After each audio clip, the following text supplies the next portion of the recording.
વાત મહેસાણાના કડીમાં બળદેવજી ઠાકોરના ભાજપ પર પ્રહાર। ડરણ ગામમાં પૂર્વ ધારાસભ્ય ભાજપ પર આકરા પ્રહારો કર્યા। કચેરીઓમાં પૈસા વગર કામ ન થતો હોવાના આક્ષેપ। શિક્ષણના ખાનગીકરણ અને બેરોજગારી મુદ્દે પ્રહાર। કોન્ટ્રાક્ટ સિસ્ટમથી યુવાનોને બેકારીમાં ધકેલ્યા હોવાનો પણ આરોપ લાગી રહ્યો છે।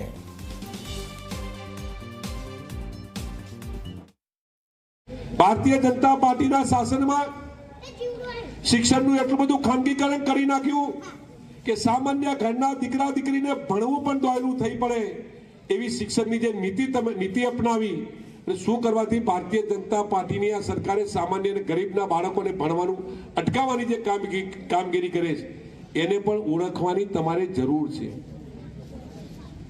33 વર્ષ પહેલા કોંગ્રેસના શાસનમાં ગેસના બાટલાની કિંમત કેટલી હતી બેલાતભાઈ? જે ગેસનો બાટલો 200 કે 250 રૂપિયામાં મળતો હતો એ ગેસનો બાટલો આજે 1200 રૂપિયામાં મળતો થયો છે કે નથી થયો?